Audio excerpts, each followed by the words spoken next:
Hello guys, ഇന്ന് നിങ്ങളുടെ മുന്നിലേക്ക് വരുന്നത് ഞാനൊരു ഉള്ളിവടേൻ്റെ റെസിപ്പി ആയിട്ടാണ്. അപ്പോൾ അതിന് വേണ്ടിയിട്ട് ഞാൻ ഉള്ളി മുറിച്ചിട്ടിട്ടുണ്ട്. അങ്ങനെ ഒരു 4-5 ഉള്ളി എടുത്തിട്ടുണ്ട്. അതിൽ കുറച്ച് ഉപ്പ് ഇട്ട് വെച്ചിട്ടുണ്ട്. അതിനെ ഒന്ന് ഞെരടിയിട്ട് ഇതിൻ്റെ അകത്തേക്ക് ഇടണം. പിന്നെ പച്ചമുളക്, ഇഞ്ചി, കറിവേപ്പില ഇത് കൊടുത്തിട്ടിട്ടുണ്ട്. അപ്പോൾ ഇതിനെ നമുക്ക് ഉള്ളീനെ ഉപ്പിട്ടിട്ടൊന്ന് ഞെരടി നല്ല ഒന്ന് ഒതുക്കി വെക്കണം. എന്നിട്ട് ഇതിൻ്റെ വെള്ളമെല്ലാം കളഞ്ഞിട്ട് വേണം നമുക്ക് ഉള്ളിവട ഉണ്ടാക്കാൻ നോക്കാൻ. ഒന്ന് ഒതുക്കണം നല്ല അടിപൊളിയായിട്ട്. അപ്പം എല്ലാം വേറെ വേറെയാവും. ഉള്ളി നമ്മൾ മുറിച്ചിടുന്ന ഉള്ളി മൊത്തം ഓരോരോ അല്ലിയായിട്ട് ഇങ്ങനെ കിട്ടും. അപ്പം അതാണ് പരിപാടി. അപ്പോൾ നല്ല സോഫ്റ്റ് ആവുകയും ചെയ്യും ഉള്ളി വട ചൂടാൻ വേണ്ടി നോക്കുമ്പോൾ. അപ്പോൾ എന്നിട്ടിത് പീഞ്ഞ് ഇതിൻ്റെ വെള്ളം കളഞ്ഞ് വേണം ഉള്ളീൻ്റെ. എന്നിട്ടാണ് നമ്മളിതാക്കുന്നത്. എന്നിട്ട് കുറച്ച് മൈദയാണ് ഞാൻ ചേർക്കുന്നത്. കടലപ്പൊടിയിലും ചൂടാം. ഞാൻ ഇന്ന് മൈദയും ചേർത്തിട്ടാണ് ഇത് ചൂടാൻ നോക്കുന്നത്. അപ്പോൾ വെള്ളമൊന്നും അങ്ങനെ കാണുന്നില്ല, എന്നാലും ഒന്ന് നമുക്ക് നോക്കാം. ആവശ്യത്തിനുള്ള ഉപ്പിട്ട് കൊടുത്തിട്ടുണ്ട്.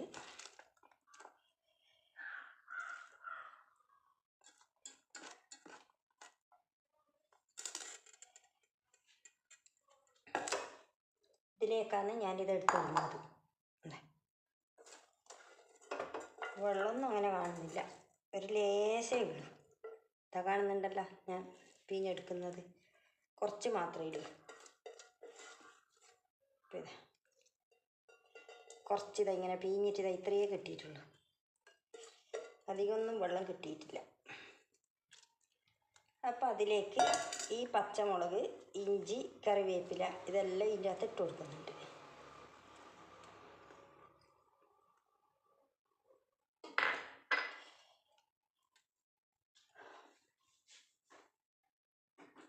ഇനി കുറച്ച് മുളക് പൊടി ഇട്ട് കൊടുക്കുന്നുണ്ട്.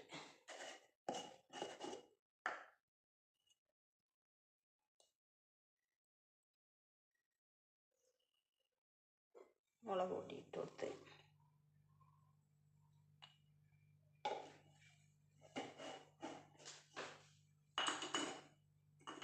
കുറച്ചൊന്ന് മഞ്ഞൾപ്പൊടി ഇട്ട് കൊടുക്കും. ഒരു ലേശം, അധികമൊന്നുമില്ല, ഒന്ന് ഒരു ഏതൊന്ന്.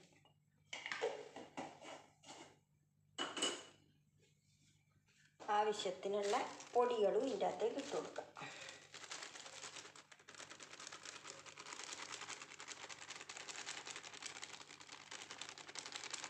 എന്നിട്ടെല്ലാം കൂടി നമുക്കൊന്ന് കുഴച്ചെടുക്കാം. കുറച്ചേ ഇട്ടിട്ടുള്ളൂ, അധികമൊന്നും ഇട്ടിട്ടില്ല. അതിന് വേണ്ടിയിട്ട് നമുക്ക് ഇട്ടാൽ മതി.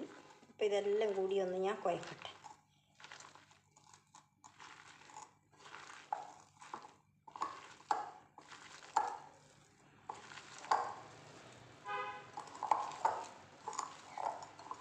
വേറെ വെള്ളമൊന്നും ഇതിൻ്റെ അകത്ത് ഇനി ചേർക്കേണ്ടയില്ല. ഇത് തന്നെ ഉണ്ടാവും നമുക്ക് കുഴക്കാൻ പാകത്തിനുള്ള വെള്ളം. അപ്പോൾ വേറെ ഇനി നമ്മൾ വെള്ളം ഒഴിച്ചിട്ട് കുഴക്കേണ്ടതായിട്ട് വരില്ല. ഇത് തന്നെ ആവശ്യത്തിനുണ്ടാവും. അടിപൊളിയായിട്ട് നമുക്ക് എടുക്കാം. എന്നിട്ട്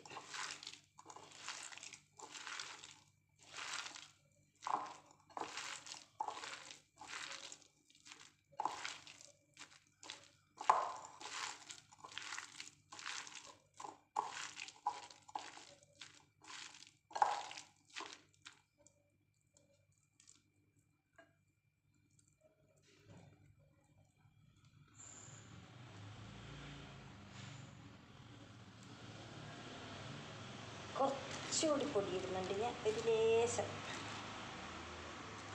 ലേശം എന്ന് പറഞ്ഞാൽ ലേശം. എന്താ ഗൈസ്,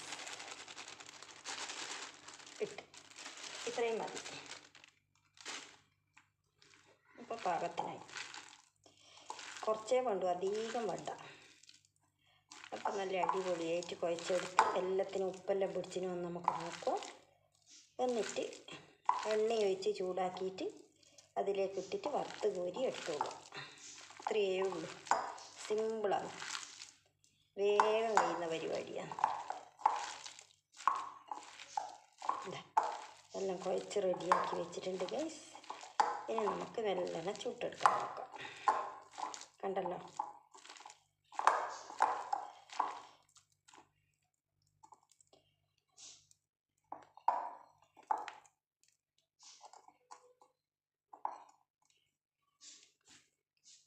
ഇനി ഞാൻ എണ്ണ അടുപ്പത്ത് വെച്ചിട്ട് ചൂടാക്കാൻ നോക്കട്ടെ ഗൈസ്. അപ്പോൾ ഇതാ ഗൈസ്, എണ്ണ കാഞ്ഞിട്ടിട്ട് ഞാൻ അതിലേക്ക് ഇടുന്നുണ്ടേ.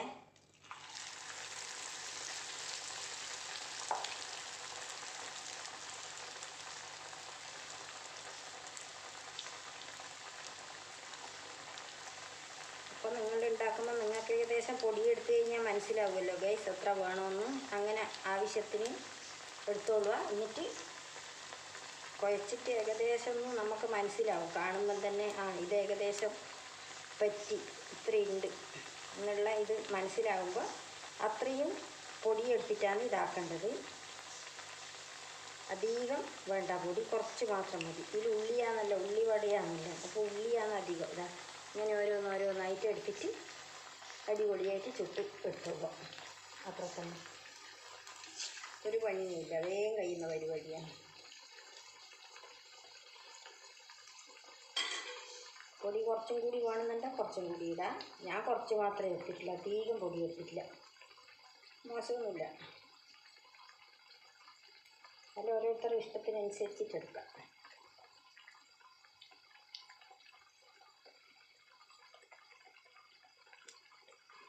എന്നിട്ട് നല്ലോണം ചോന്ന് വരണം, എന്നാലേ ആ ഉള്ളി വടക്കൊരു ടേസ്റ്റ് ഉണ്ടാവും കഴിക്കുമ്പോൾ. ഇല്ലെങ്കിൽ ഒരു രുചിയില്ലാത്ത പോലെയായി പോകും. ഈ ഉള്ളിന്നാണെങ്കിൽ ഇങ്ങനെ ചിലപ്പോൾ നമ്മൾ ഞെരടിക്കൊണ്ടിരിക്കുമ്പം വെള്ളം ഇങ്ങനെ ഇറങ്ങും പോലെ ഉണ്ടാവും തോന്നും.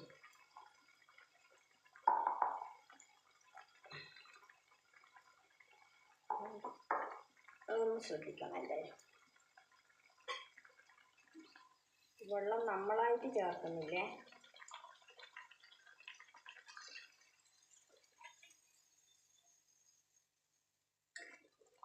കണ്ടല്ലോ,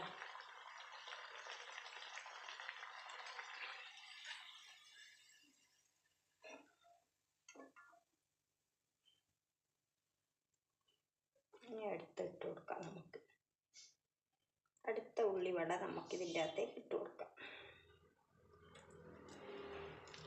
കുറച്ചൊന്ന് പരത്തട്ടെ. എടുത്തിട്ട് ഞാൻ എന്നിട്ട് നമുക്ക് ഇതിൻ്റെ അകത്തേക്ക് ഇട്ട് കൊടുക്കാം.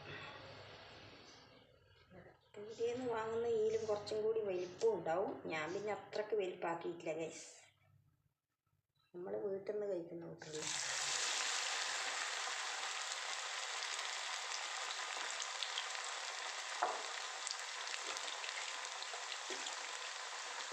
കൂട്ട് വെച്ചിട്ട്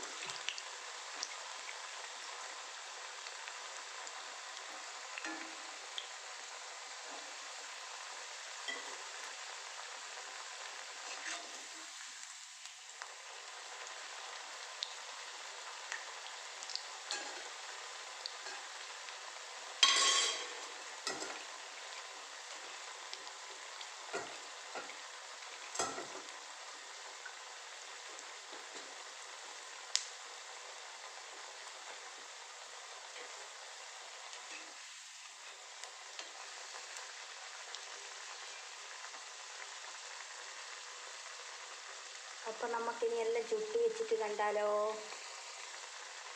അതല്ലേ നല്ലത്.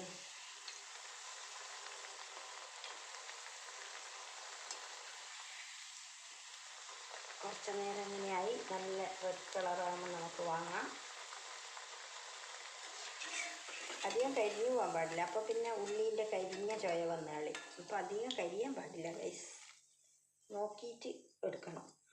അതിൻ്റെ പാകത്തിന് എടുത്തായിട്ടില്ലെങ്കിൽ കരിച്ചൊയ വന്ന് കളിയും. അപ്പോൾ പിന്നെ ഒരു ടേസ്റ്റും ഉണ്ടാവില്ല കഴിക്കാൻ. ഉള്ളിവട കരിവടയായി മാറും. പിന്നെ ഒന്നും പറഞ്ഞിട്ട് കാര്യമില്ല, ആരെയും പറഞ്ഞിട്ട് കാര്യമില്ല പിന്നെ. അതുകൊണ്ട് നമ്മൾ വടയാക്കുമ്പോൾ സൂക്ഷിച്ചും കണ്ടും ആക്കണം.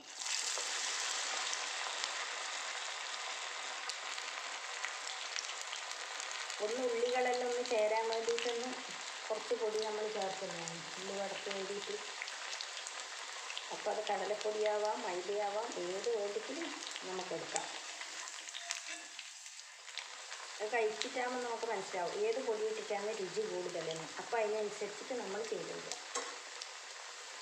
എൻ്റെ അടുത്ത് കടലപ്പൊടി തീർന്നു പോയി, അതുകൊണ്ട് ഞാൻ വിചാരിച്ചിരുന്നു മൈദ ഇട്ടിട്ട് ആക്കാമെന്ന്.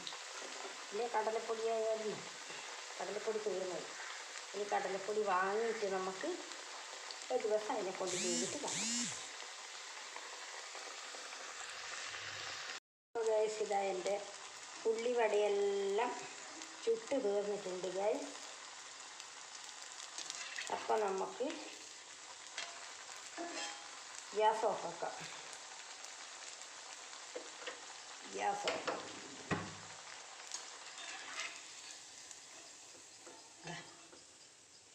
ഇത് ചെറുതാണ്. ഇത്രയാണ് ഗൈസ് എൻ്റെ ഉള്ളിവട. ഞാൻ എടുത്ത ഉള്ളിക്ക് കിട്ടിയ ഉള്ളിവട. എല്ലാവർക്കും ഇഷ്ടപ്പെട്ടിനെന്ന് വിചാരിക്കുന്നത്. എൻ്റെ വീഡിയോ ഒരു കുഞ്ഞു വീഡിയോ ആണ്, ഉള്ളിവടേൻ്റെ വീഡിയോ. അപ്പോൾ ഇനി വീണ്ടും അടുത്ത ഒരു വീഡിയോ ആയി വരുന്നത് വരെ ബൈ.